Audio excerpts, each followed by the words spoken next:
Welcome to the next episode of the Austin Bar Association's Council of Firsts. I'm your host, Amanda Arriaga, Austin Bar Association President. This podcast is made possible by the Texas Bar Foundation. Today we talked to Gary Schumann, founder of the Austin LGBT Bar Association. Gary is past chair of the LGBT law section of the state bar. He's an Equality Texas Capital Club member and a Human Rights Campaign Federal Club member. He's also a board member of the Austin LGBT Chamber of Commerce. In 2015, Gary received the Austin LGBT Award of Excellence, and in 2021, he received the Austin LGBT Chamber of Commerce Business of Pride Award. I'm pleased to introduce a true trailblazer, Gary Schumann. Thank you very much. Happy to be here. Great. Gary, would you tell our audience, why did you want to be a lawyer? I became a lawyer by default. I obtained my degree from the University of Texas in psychology, and it was either to go to graduate school in psychology or to continue waiting tables. And I had a friend who was at the UT School of Law. He said I should apply, and I applied, and I got in, and here I am. So there was no grand scheme or high ideals. I just sort of ended up in law school by accident, and I became an accidental attorney, and here I am. In 2013, you founded the Austin LGBT Bar Association. Why was it important to create that organization? And are you surprised that the state bar had an LGBT section before Austin did? Sure. And it was actually the LGBT law section of the State Bar of Texas that inspired the creation of the Austin LGBT Bar Association. Several friends of mine had gone to the annual meeting in San Antonio in 2012, and the LGBT law section of the State Bar of Texas had some really incredible CLE programming. This is pre-Obergefell, so same-sex marriage was at issue. There were a lot of other really big issues, legal issues involving the LGBT community at the time. And present were some real leaders from the Houston LGBT legal community and from the Dallas legal community. And several of us started talking, how come Austin doesn't have an LGBT bar association or an LGBT section? Several of us came back, formed a steering committee, and we approached Delane Ward, the executive director of the Austin Bar, and said, we would like to help organize an LGBT law section here in Austin. And her response was, well, I was wondering when somebody was going to come ask me to do that. And she was enthusiastically supportive. We kicked off our first event on a rooftop with champagne handed out to everyone. We had a huge turnout, and it's just been going, big guns ever since then. So we've chatted before, and though you chatted with the Austin Bar, you initially became your own bar association in 2013. Why was that important to have your own association and not necessarily be so affiliated with the Austin Bar as a section? That was one of the first big decisions we needed to make. Did we want to form as a section of the existing Austin Bar, or did we want to form as a standalone bar association? And remember what things were like back a decade ago. The political issues surrounding the LGBT community in terms of same-sex marriage it was a big deal. A lot was going on at the legislature, and we felt that one of our important roles would be to lobby and to advocate and to take political positions on these issues. If we were part of the Austin Bar, we would have to be speaking as a representative of the Austin Bar. And if we're going to be taking sides on various political issues, we would have to sort of jump through the bureaucratic and administrative hoops to be able to do that. Whereas if we were a standalone bar association, it would free us up to be able to go testify in front of legislative committees, to take political positions. And at that time, we felt that that was very important for us to be doing that. And so that's why we decided to be a standalone bar. And I think that served us well in those first several years. It really gave us the freedom to sort of act nimbly. It gave us the freedom to act as representatives of the legal community when we testified in front of legislative committees. And I thought that, in retrospect, I think we made the right decision. Do you want to talk about how some of that advocacy that you did at that time impacted the LGBT members and LGBT members of the community as a whole, not just lawyers? Yeah, I mean, there are a lot of LGBT attorneys and judges in Travis County, and there always has been.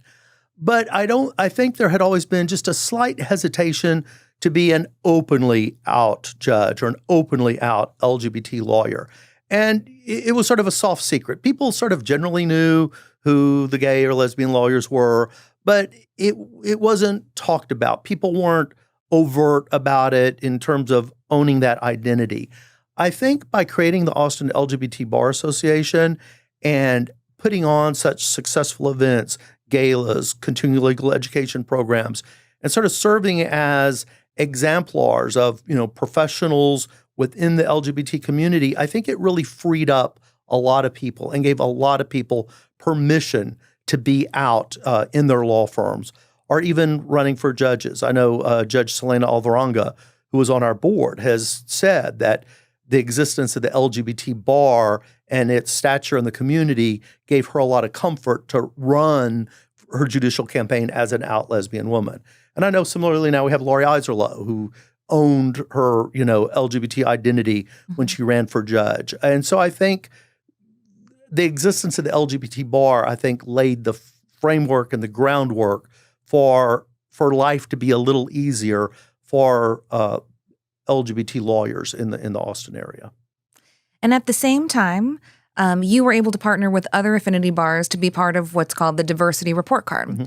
And so how did that happen? How was it received? And do you think that had an impact on opening the doors to law firms as well for LGBT lawyers? Yeah, the diversity bars in Austin had every year sponsored the Diversity Report Card, where law firms were to essentially self-report the minority status of their lawyers, and then based upon that, they would get grades, essentially.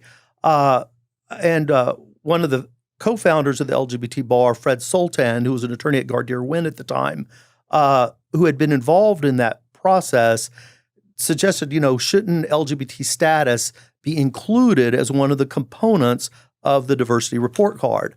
And it was a little difficult to make that happen because it raised questions. What if somebody was both African American and gay? Do they count for 2 points? Does the firm get 2 points? How do you do that? And then also the question became, how there's still a lot of lawyers in the closet. So what is a law firm supposed to do in terms of the reporting requirement? And the idea was it was people who self-identified. How many self-identifying LGBT people do you have in your firm? And then there was a little bit of pushback from some of the other diversity groups because this was new.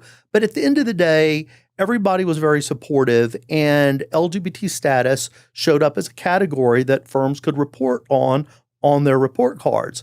But even asking the question of some firms raised some issues. I'll never forget one fairly prominent firm in town, the senior partner sort of wrote in an angry scrawl, why would I even ask that question? That's nobody's business.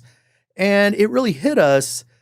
If the senior partner of this firm thought that it's nobody's business, what message was that sending to the LGBT attorneys in that firm? Mm-hmm. When you bring your same-sex spouse to the firm Christmas party, that's everybody's business. And the fact that this senior partner felt that was a question that shouldn't even be discussed or asked, I think spoke a lot as to why we needed an LGBT bar and we needed visibility of the LGBT community within the legal profession in Austin. And I think we've moved way past that now. I don't think anyone would have that reaction anymore in Austin.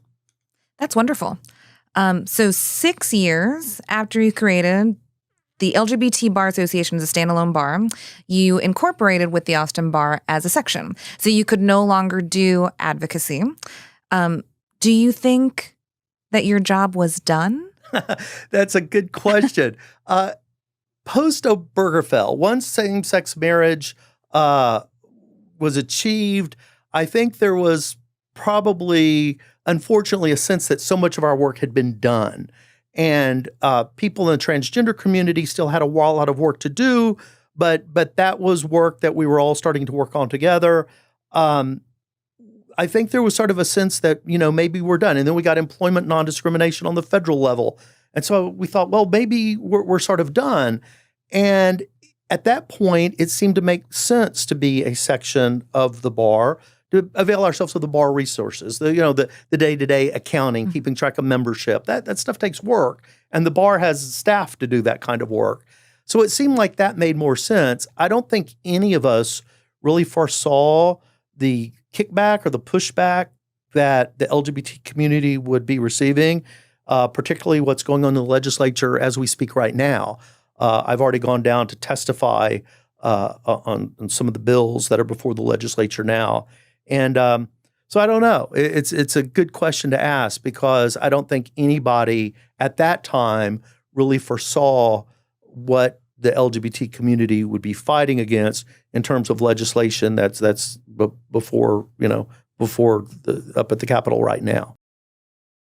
Today we interview someone who is the president of a sister organization of the Austin Bar. Caroline Hall is the current president of the Travis County Women's Lawyers Association. For the record, the mission of TCWLA is foster communication among women lawyers, strengthen the image and position of women lawyers in the community, work toward the elimination of gender bias, inform the public about legal issues affecting women, work toward the enhancement of the public perception of the legal profession. When she isn't busy with TCWLA, Caroline is the marketing manager at Allensworth, a construction law firm, and she's the mother of an active and adorable toddler. I've said many times behind her back that I'm so impressed with what TCWLA can do, and I'm glad to say it to her face today on the record on camera. Thank you for joining me today, Caroline Hall. Thank you so much for having me, Amanda, and for what you're doing with this podcast and shining a light on diversity in the legal profession. Well, I'm glad that you are here.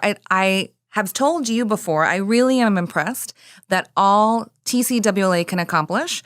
And I want to talk to you about an event that you put together, but first I want to talk to you about you because you're the president of this great organization. So tell me, why did you want to be a lawyer? Well, I was really lucky to grow up in a family that I was really supported, and everybody believed in me and believed I would go on to do something great. And I felt a desire to help people, so I thought I should be a doctor or a lawyer.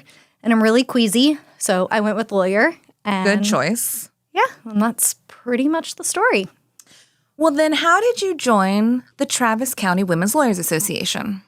It was really early in my career, and I can't remember who exactly, but somebody told me TCWLA is great and you should join it. So I went to a membership lunch, and everybody was just so welcoming. It was one of those events that you go and you don't know anyone there, and then you walk away knowing 5 people, it feels like. And so I got really active in the organization and just really, I did a lot of networking in a lot of organizations, and then you kind of have to narrow down which ones you're going to focus on. And TCWLA's mission really spoke to me, and I just always felt so comfortable at their events and really connected and clicked with the people. So it's the one I got the most active in. So you joined TCWLA. You meet all of these wonderful people. You must have at some point gotten so inspired that you also wanted to be president. So tell me about that path. I did want to support the organization and be really active. And so I went to all of the events. I joined the events committee. And then when I was asked to be on the board, I was just absolutely honored. And then the next year they asked if I would be interested in being president. And I was just absolutely floored. I mean, the then president was somebody I so looked up to and admired. And to just be able to fill so many incredible women have led this organization that I was truly just blown away that they asked for me to do it. And without hesitation at all, I said yes. Might should have thought about it a little bit more. No, it's been so incredible and so rewarding. And, TCWLA is going on 40 years. And in that time, it's just so many incredible women have led the organization. And I've had the opportunity to sit and talk to some of the original members. 1977 was a long time ago in the history of women in the law. That was before we had a female U.S. Supreme Court justice. That was, I've heard stories from them about the discrimination that they faced and how it wasn't unusual to be in an interview told, well, we have some concerns because you're a mom. Or does your husband, does he approve of you practicing law? Like unimaginable stuff. And the stories you hear about how judges treated women in the courtroom and how clients treated women attorneys, and not just the discrimination they faced in hiring, but then once in practice, not getting promoted, not getting honored, not getting the awards. And so, the women that founded the organization, I just so look up to them and what they did because they saw a need for their own community they'd often be the only woman at an attorney networking event. They'd often be the only female attorney at their firm. I think it was really lonely. And so they thought, we need a space where we can come together and talk about the issues affecting us and work towards the elimination of this gender bias and recognize each other and honor each other and create this really safe space in this community and this camaraderie. And so I think that's why TCWA was founded and why we continue to honor that mission and continue the work. And so just to be able to lead and be a part of that it's a truly humbling and rewarding experience. Well, and it's interesting because in 1977, those were issues, and some would say they are still issues today for some women in this profession. So what have you had to struggle with most this year as president? Have any of these issues come up to be some of your important programming that you put on throughout the year? My biggest issue this year that probably affects women more maybe than some of our male colleagues is my dad got sick this year. And so I ended up having 3 full-time jobs in my presidency. I was, I had my day job, then I was a mom, and then I was a full-time caretaker as well. And so I had all these really ambitious goals for my presidency, and then I had to lower my standards and just try to not screw anything up. And luckily, the women, of all the organizations to be in, everybody just rallied around me. And I was so lucky that the past president, Jennifer Hopgood, really stepped in and covered for me. And the president-elect, Liz Nielsen, covered meetings for me. And just really, she was like, it's okay, we got you. And that's resounding over and over what everybody said and just lifted me up and were so understanding and didn't judge me that I was prioritizing being a caretaker over doing this. And so that was my biggest challenge this year. And in spite of that, because everybody stepped up, we've truly had, I think, one of our historically best years. Pathfinders was huge. Our judicial reception was, I think, probably the biggest one anybody could remember. And I think we raised more in sponsorships than we ever had before. So despite my shortcomings as president, the organization still absolutely just was able to thrive. And we also pulled off the first ever Well Summit just to top it all off. So it's been a really great year. That's wonderful. And I think I just want to clarify for our audience. You might describe them as shortcomings, but I think you're inspiring the people that are going to be the next leaders. So that's a testament to you. Thank you. Thank you. We are all humans and stuff happens in your life and you just gotta truck through, Well, you did a brilliant job because I didn't know you when that was happening, and all I saw from TCWA was wonderful content and programming. So it's a testament to the real teamwork that you all have. It was teamwork, for sure. And we're an entirely volunteer board, and that's who's running the whole show, and it really is amazing what these women can do. I just think they can do anything. I don't know if we could give them a challenge that they couldn't conquer. They're like T Swift fans. Mm-hmm. She says that her fans can accomplish anything. And right. I feel the same way about the TCWA board. Well, and it's funny, you have a fun slogan. I know that the 40 years happened, but it's almost like your slogan should be TCWA is the new 40. Maybe use that for 50 when that comes up, because absolutely. We need to make it cool to be 40 and women lawyers. So I love that. You can borrow that. I'll join for your marketing campaign. Thank you. That's sure. a great idea. Sure.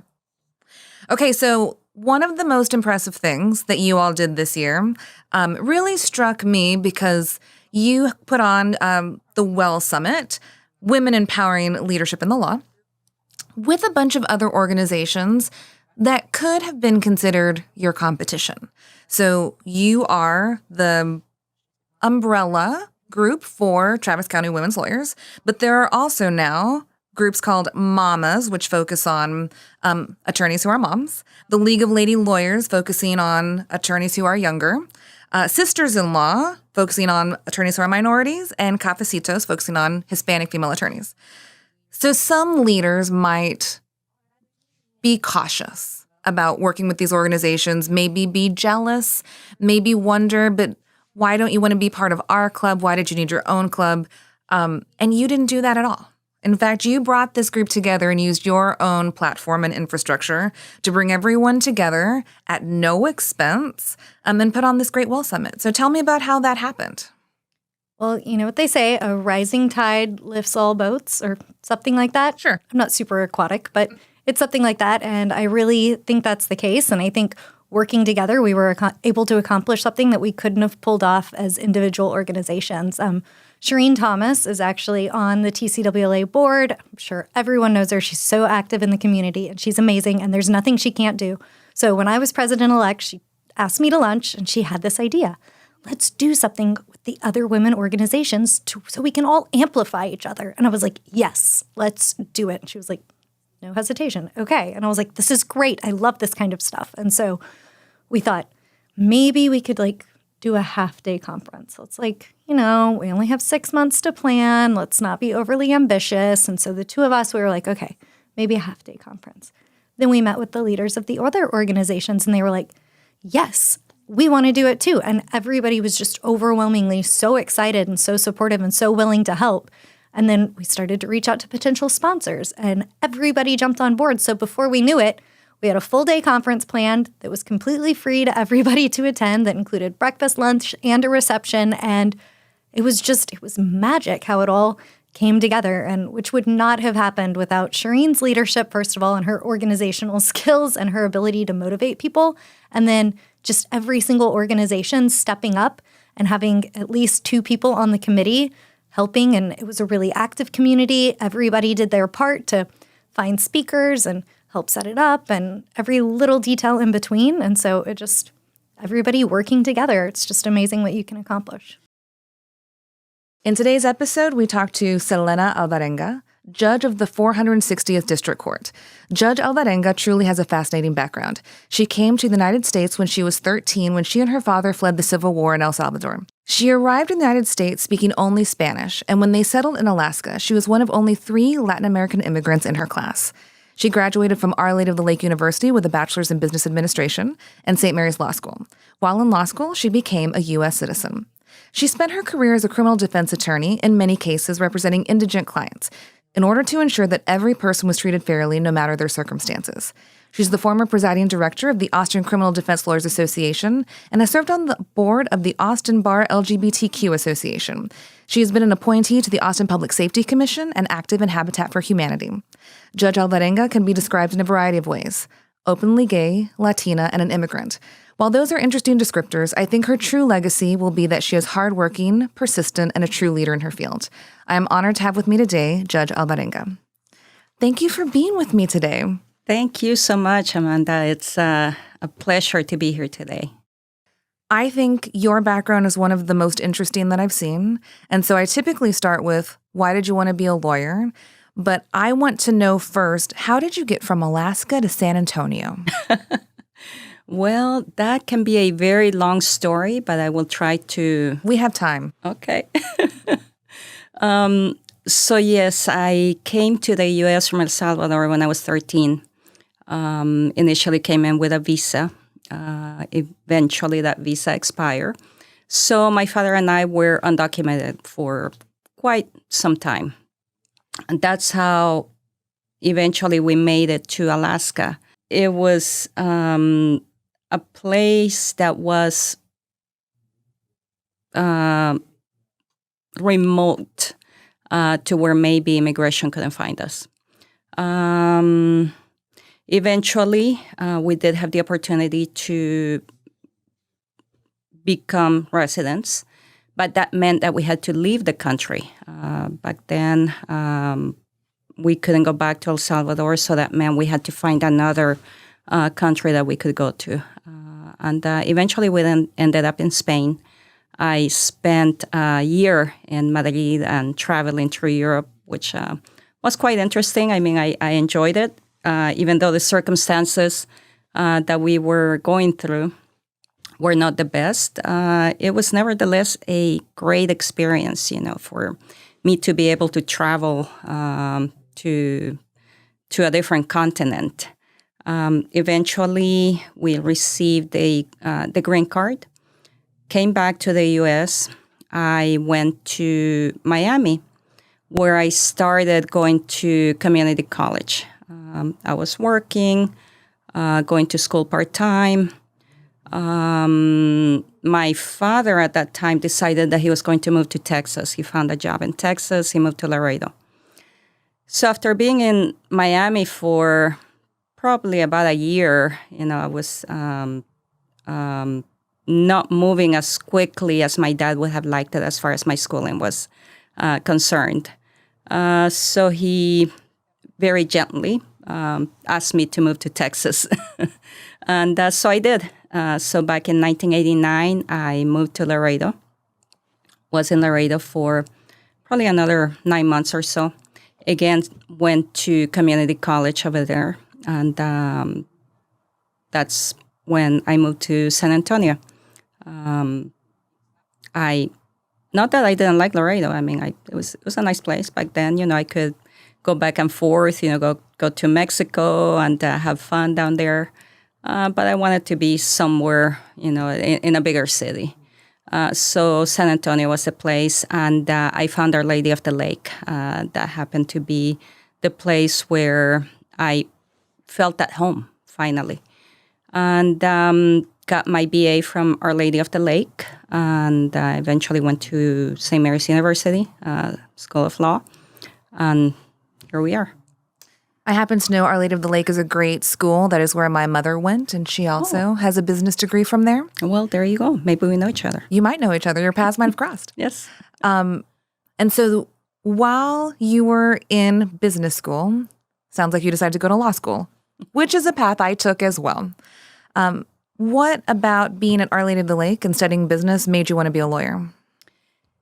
Well, ever since I can remember, I wanted to do something where I would help other individuals, where I would be of service somehow. I didn't quite know how that was going to be. I didn't know what that looked like. But when I went to the lake, I started becoming involved in various organizations, that work with towards social justice. And that was when I decided, there has to be something more. There has to be something else that I can do besides going into business or working in the business world. And that's when I started thinking, law school. That is going to be my path.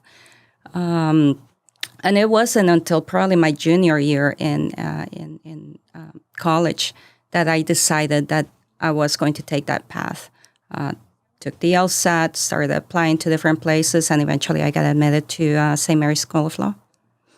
And did you always know that you wanted to specialize in criminal defense? Not really. At the moment, when I was at St. Mary's School of Law, I did the immigration clinic. Obviously, that was, I didn't have to think twice about doing that. So really, when I got my bar card, immediately I hung up my shingle. I started working on my own. And I started doing really anything that would come through the door, but I started doing a little bit more of immigration. And then a friend of mine at the time asked me, why don't you go on and start doing court-appointed cases in the criminal court? I'm like, I don't know that I want to do criminal defense.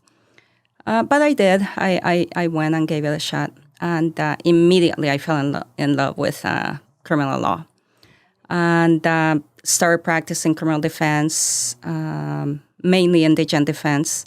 And that was probably one of the most rewarding things that I have done in my career. So much so that I spent 20 plus years doing that, handling all types of cases and mainly working with, the immigrant community. So in a way, that was the immigration and the criminal law became intertwined, and I was in a way able to do both. And I did it for 2 decades. It's my impression that people that do criminal defense take it very personally. So it must lead to stress. All of the cases that you've had, the ones that went well for you, the ones that didn't go so well for your client. How do you manage that stress of the 20 years of cases you've worked on? Yeah, that is a challenge. Let's put it that way.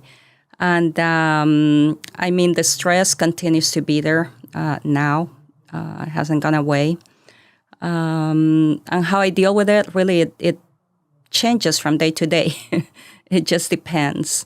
I think as lawyers, we know that the law in general, it's very consuming.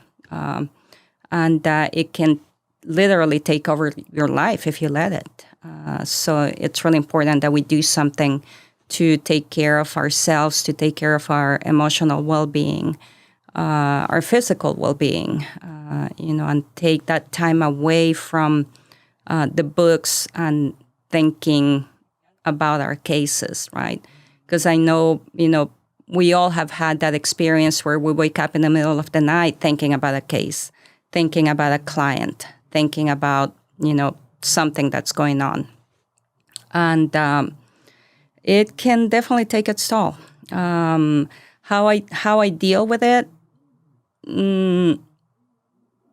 I try to find times just to myself. I am definitely an introvert, so I need that time to be by myself and just take care of myself. And it can be by doing something, some physical activity, going out for a long walk, doing some yoga. Sometimes I try to, and I emphasize try, to meditate, even if it just means sitting there, and just trying to let my thoughts just go by, and even if it's 5 minutes. But I think that helps. And then most definitely for me, music. That's my outlet. Whether it be listening to music, whether it be, listening to the radio or going to a concert, playing, that's my definite outlet.